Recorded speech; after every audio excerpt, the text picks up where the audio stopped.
70 frames per second? Are you serious? Wow. Well, you know what they say. It's better late than never. Apologies for the delay, but here is my first impressions of a brand new PC. This is the AMD 9800 X3D processor running a MSI 5090. And in this video, we're going to unbox it, as you can see here, check it out, and go for our first flight test using two super high-end VR headsets. That is both the Somnium VR1 and the brand new Bigscreen Beyond version 2. Now make sure you pull up a chair because we're going to go on this journey together, and as you know, I'm a VR geek and I know what it feels like in different VR headsets using different VR systems because I've been doing this for years. So I'm going to give you my honest and raw first impressions of what this really is like and if it's really worth upgrading from my 4090 base system. So let's just talk about the specs of this beastly PC. This is a powered by MSI system with a Vortex King 95 Pro case which has been customized with dark smoked glass. As I've just mentioned, the AMD processor is a Ryzen 7 9800 X3D. So that's right, I have now moved over to AMD, and for very good reason. In terms of the specs of the 5090, this is an MSI RTX 5090 Ventus Overclock Edition with an MSI Pro X830P Wi-Fi motherboard. And we're running 64 gigabytes of Corsair Vengeance RGB 6000 memory. Now in terms of the PSU, it's actually a 1000 watt gold PSU running Windows 11. But there's even better news here for you guys because I've teamed up with Stormforce to give you a very nice discount off this very PC and in fact many others, because Stormforce have now got a new brand of PC systems which are tailor-made for VR flight sim enthusiasts. How cool is that? And I'm so glad that we've got a brand in the UK that's really taking VR simulations seriously. And the fact they've collaborated with MSI as well means you're going to get an incredible system. Anyway, that's enough for now. Let's now go into the sim and see what this PC can really do.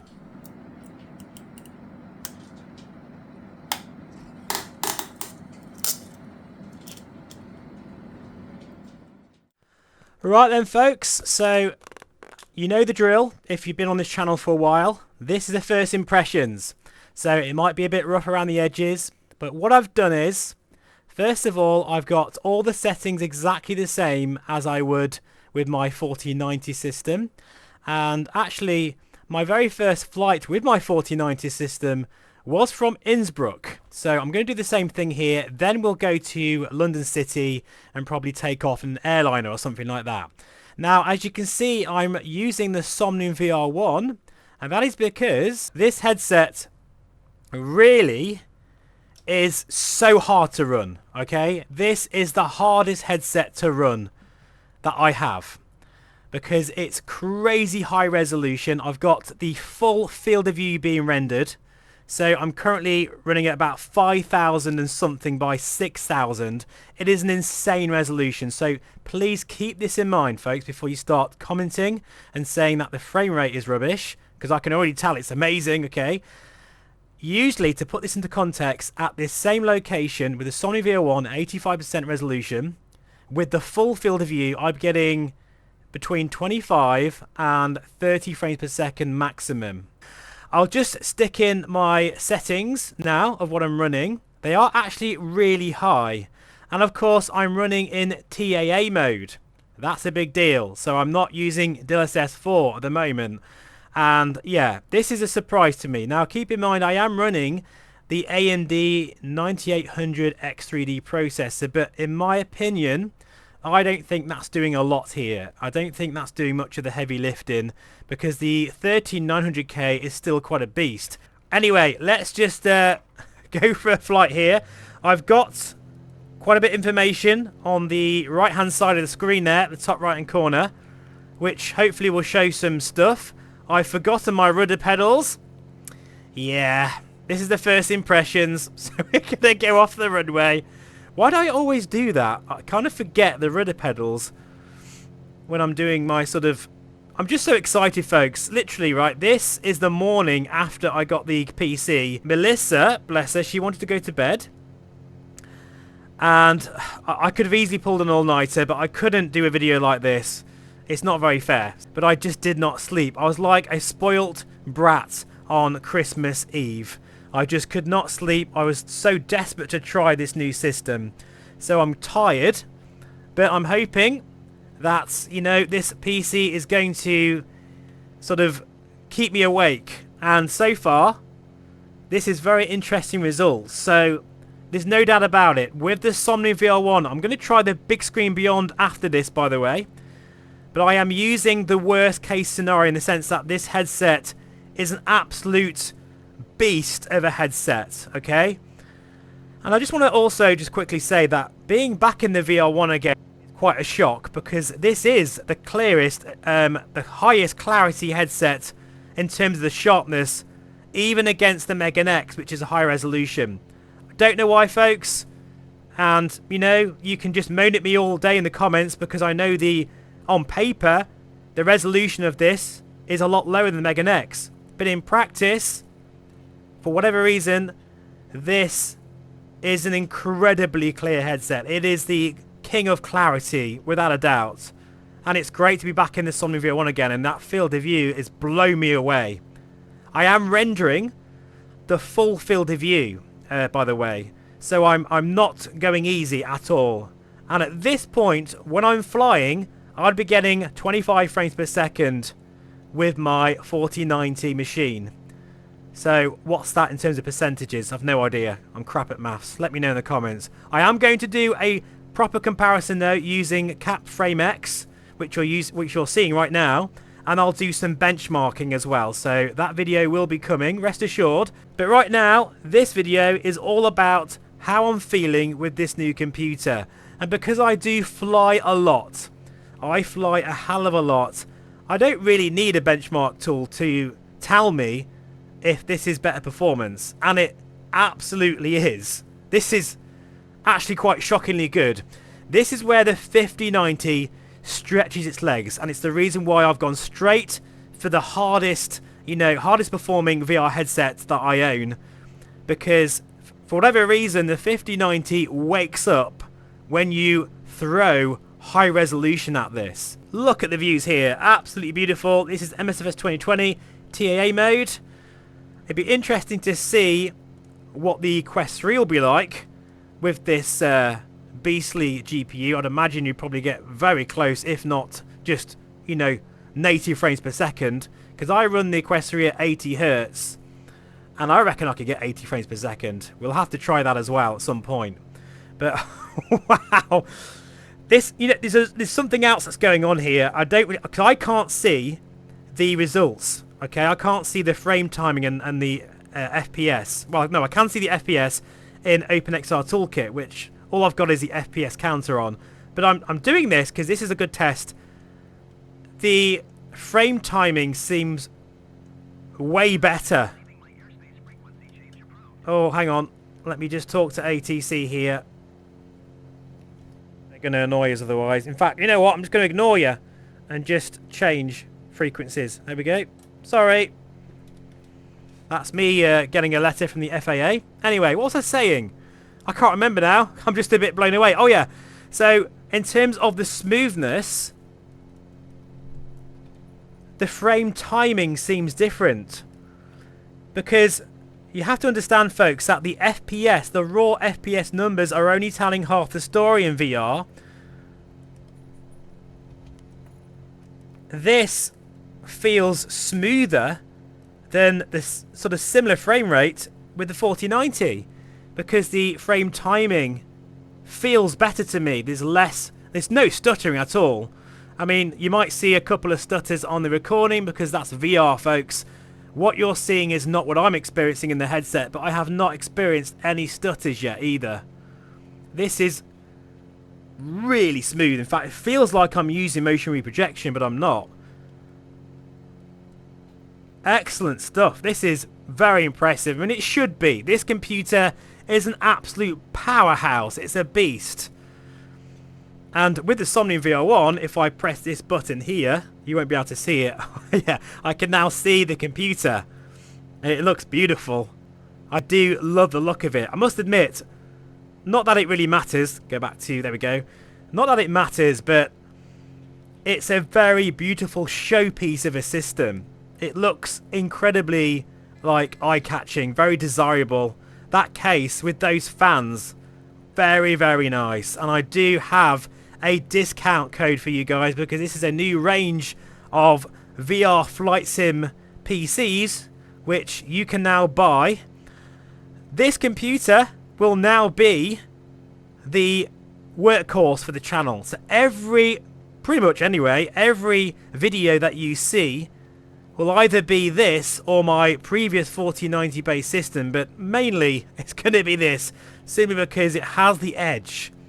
Do I want more performance? Yes, of course I do. I'm not going to sugarcoat this, guys. I wish I could get 90 frames per second, but there's no GPU on the planet in the next 3 or 4 years or more that's going to run this at 90 frames per second. The great news is, though, is you don't need 90 frames per second in a flight sim. I've always said about 40-45 frames per second is all you really need, especially this smooth. I'm telling you folks, this feels incredibly smooth. It feels different. It's a different quality of smoothness than I experienced in my 4090. I mean, really, this feels as good as 90 frames per second for me. I'm doing this as well. I'm not getting that tearing effect, that sort of micro stuttering effect when you look left and right. It looks really, really absolutely smooth as butter. Holy crap, this is good. This is very, very, very good. I wasn't actually expecting this. I was a bit nervous because using the Somnium VR1 straight off the bat, I'm putting this computer through its paces straight away, and it's performing very well. And this is without me tweaking.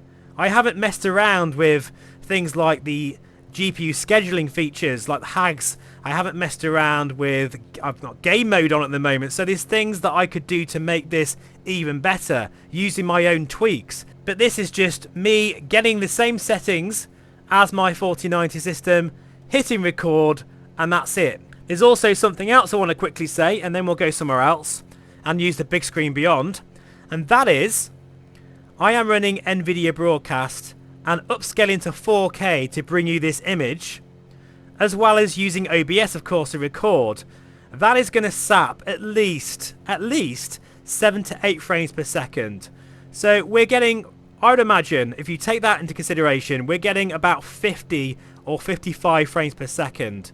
Versus, wow, that's just dawned on me, versus 25 to 30 frames per second. So we're getting close to nearly a 90 to 100% uplift in VR performance. So what we'll do now, actually we'll keep in the Somnium VR1, and then we'll go into the Bigscreen Beyond afterwards. But let's just go to London City, the PC breaker test, and see how we get on there. Here we go. Right then folks, welcome back. So I'm laughing because I've basically, oops, I'm overspeeding. I've decided to go a bit mental and overspeed an airliner. No, that's not the reason. Sorry. I've decided to use ultra settings at London City to see how this feels. I am at the moment really like going a bit crazy now because I'm using the Somnium VR1 at over 5,000 times 6,000 and something in TAA mode over London City with ultra settings. Okay, I'm running ultra settings in the sim. Just let that sink in for a moment, because I know you're going to think 30 frames per second, that's terrible. But look what I'm trying to do here. I'm not trying to, you know, like fly in Scotland in a little bush plane, which is normally what I'd like to do. I'd probably be getting 50 frames per second there. But this is the worst case scenario. And let me tell you, 30 frames per second in an airliner feels okay. It feels fine, especially as it's a division of 90 frames per second. It's a third of 90 frames per second. Almost feels like it's capped at 30 frames per second. Now the annoying thing is, apart from bitching Betty telling me off, admittedly I shouldn't be flying like this, is when I stop recording, because I did try it briefly, I'm getting 45 frames per second. So there's something going on with OBS here, which is even more like crazy good. And that's a really good frame rate, guys, for this sort of scenario. Now, I do appreciate that number means nothing on its own, but in comparison to my 4090 based system running a 13900K, I'll be getting between 15 and 18 frames per second doing this with the VR1, okay? It's all about the fact that I'm using this headset and it's crazy high resolution. So, sorry that the frame counter isn't very clear. I don't know why. I've tried to change it and make it better, but for some reason in VR, the frame cap X overlay isn't as clear. You know, it's just hard, guys. Showing VR content is just really difficult. And this is the first impressions, guys, and I can't redo this video because then it wouldn't be a first impressions. So obviously I'm going to get to know the system more and show you some more in-depth comparisons. I will do that, folks, but this is literally just my first moments with this system. I'm really low now, and it's still 30 frames per second. It's like the 5090, it's like it has, it's like it's going, no, this is as low as I can possibly go. I'm not going any lower than 30 frames per second, even with this crazy high resolution now at treetop height in an airliner, going over London with real world weather, ultra settings. Oh, this is just ridiculous. There's no way I would get this performance with the 4090. I don't even think the X3D processor, it might be doing something here, but I don't really feel it's doing a massive amount. I might be wrong, folks, and I am going to put the 4090 in this system to compare. Now we just shot up to 42 frames per second, obviously because we got a bit higher. But the frame timing, that's the big deal here. It just feels very, very smooth. Okay, that's the worst case scenario. I'm now going to try the Bigscreen Beyond in a more normal environment and to see what kind of performance we can get there, because this is an insanely high resolution headset, folks. I'm running crazy resolution for this, and it's a bit unfair in a way, but I just wanted to go straight for the crazy stress test, because that's what you guys want to see, isn't it, really? And for me, this feels absolutely fine, and I wouldn't normally be doing this. I wouldn't be using ultra VR settings in an airliner flying like this anyway. So I think average, I'd be getting about 45 to 55 frames per second with the VR1. Wow. I wonder what MSFS 2024 would be like. Actually, before we do that, let's just change to DLSS 4. Right, interesting. Because I'm running DLSS 4, it's funny, I'm actually getting a sharper image now. This is the thing about DLSS 4. It's actually sharper than TAA mode. The only thing that isn't is these cockpit displays here. When I'm looking at the EFIS or whatever you call it down here. This here, the all of the gauges and everything, they don't look quite as sharp as TAA mode, but everything else looks sharper. And now I'm running a very nice sort of 45 frames per second.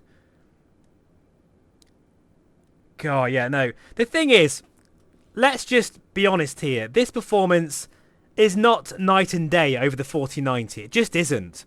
And I think for most people who've got a 4090, you probably, I mean, you know, you'll have to really think about whether this extra performance is worth it for you. I mean, at times I'm getting nearly 100% improvement in performance. And other times I'm getting between 30% and 40% extra performance. And of course I am using an X3D processor. So again, I'm not benchmarking here, folks. This is not a benchmarking test. This is the first impressions of what I think and feel flying in VR with this new system. For me, it is worth it, but it is a very high price to pay. It's an extremely expensive GPU. I must say though, with my discount code, with this system, you're getting a brand new system with a 3-year warranty. It really does. For me, it really makes a difference because instead of getting 30 frames per second in DLSS 4, I'm getting 45 frames per second, and that 15 frames per second makes a difference in VR. And when I'm not recording, that's way above 50 frames per second, 55. With the Somnium VR1, I'm not using the Quest here, I'm not using the Pimax Crystal. That will be way higher than this. I'm using a headset which is the toughest VR headset to run on the planet right now. And I can now do it, I can now enjoy this particular headset with this crazy high resolution in VR with ultra settings. DLSS 4 is fantastic in VR now, isn't it? It really is. That's incredible performance. Anyway, let's now change to the Bigscreen Beyond and let's see how that feels. As we just buzz the BT tower. And this does feel very smooth. Actually there was a stutter there, guys. There was a bit of a stutter there. First time I've noticed one, to be honest. And now we're back to being very smooth again. Right, anyway, let's go in the Beyond 2 and see how we get on. Right then, folks, so we are now back in the Bigscreen Beyond version 2. And just to say, actually, you know what? The field of view difference between this and the VR1, considering the VR1, that's its party piece, well, this still impresses me. Like, it still really does wow me, especially for a small headset. And notice, because of the grunt of the 5090, that instead of 30 frames per second, we're getting 38 frames per second TAA mode. That's at 4360 times 4360 resolution. So we're only getting 8 frames per second more than a resolution of 5,000, and I think it was 5,500 by 6,000 something. I can't remember, folks, but that just gives you an idea of the 5090 and its pure grunt when it comes to resolutions. There's another thing to consider here, though, and that is the fact that this is 75 Hertz, which means 37, 38 frames per second, which we're getting right now, actually feels really, really smooth. Like, basically it feels the same as 45 frames per second. So there's a really big reason why I really love the Beyond 2, and it makes a lot of sense for a lot of people. Fire 8762 Heavy, did you copy? Oh, what do you want now? Fire Oh, no, that's someone else. Okay. ATC always annoys me. Like, try to talk over me. This is important information. This is a 5090 test. How dare you interrupt me? Anyway, oh, no, this feels incredible. And actually, in terms of the sharpness, this still looks great. This looks absolutely fantastic. And the performance feels better. And this is TAA mode. Full LOD, full ultra settings, guys. Just flabbergasted, really, with how this feels. Let me just check that motion smoothing isn't on, because we're getting a very, very accurate, like 38 frames per second at times. So let me just check in Steam VR. Hang on a sec. No, it definitely is switched off. So we are getting... In fact, really, if this was a stress test, guys, let's say I've got this computer for the first time and I've got the Beyond 2. If I'm getting 38 frames per second, which is bang on for this headset, then I know everywhere else I'm going to get amazing performance, because this is the worst case scenario right here. TAA mode over London City. Just looks superb. Wow, yeah, very, very nice. This headset, it's fabulous, it really is. I've got a comparison coming, by the way, of the Megan X and Beyond 2, which is a very surprising verdict, actually. So look out for that video. I go into all of the details of both headsets. That'll be live on the channel very, very soon, if it's not already on the channel. So in conclusion then, my first test of the AMD 9800X3D running a MSI 5090. Well, it's an interesting one, because I personally feel it's not the jump that I had from the 3090 to the 4090. It's not that much of a jump, but in some instances it is. It's variable depending upon the resolution you're using. If you're really maximizing the resolution of a high-res headset, then it can be up to 100% difference in performance. But say something like a Quest or perhaps a Crystal Light, I'd imagine you'd probably get more of a conservative jump of say 30 to 40%, which is still nice. That is the difference though between 30 frames per second and 45 frames per second with a 90 Hz panel. That in VR does make a difference. Now, how much of a difference that makes and how important that is to you depends on your own financial situation, of course, and whether that extra smoothness is important to you in VR. Now, thinking about this from a 4090 owner perspective, well, for most of you, I would recommend keeping your card really and getting more use out of it. This is not the jump we had with the 3090 to the 4090. However, if you've got that spare cash and you really want that extra bit of performance, which definitely makes a difference, okay? I'm sorry to tell you, it definitely makes a difference. The smoothness, I'm looking here at all this photogrammetry and it is absolutely so smooth and beyond, because I'm getting exactly half of the refresh rate of this headset. I can even do that with the VR1 now as well. And this is ultra set. I keep forgetting I'm running ultra settings as well. But having said that, for most of you, I think keep your 4090. It's still an amazing card. It really is, especially with DLSS 4 as well.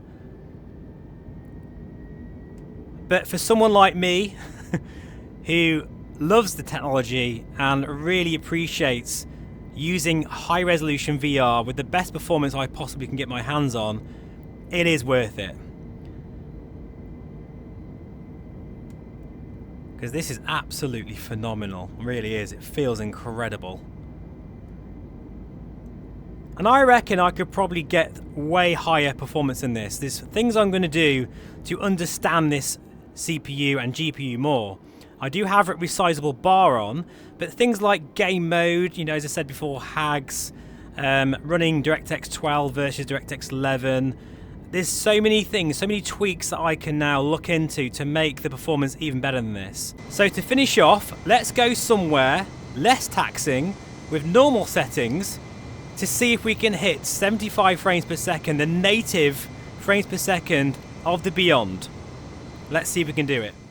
Right then folks, so I'm currently still running ultra settings, okay, remember that, ultra settings, but I'm now in Scotland. And let's see how we get on here. I'm using DLSS 4 as well. And we were getting about 70 frames per second. I'm expecting that to dip a little bit here. Yeah, absolutely. I could easily run the Bigscreen Beyond, which is a very high resolution headset. Don't get me wrong. You know, 2.5K per eye. It's still high resolution. I could easily run this at 75 frames per second. And if I wasn't recording, if I just stopped recording now, I'd be getting 75 frames per second easily, even without messing around with settings. I think that's another thing to think about actually with this system, is with a really, really high spec computer like this, you're not going to need to tweak your computer hardly at all. You know, you're just going to be able to load up the sim and just enjoy amazing performance. And I think there's a lot to be said for that as well. You know, we spend half our time, if not more, tweaking, messing around with settings. It's stressful.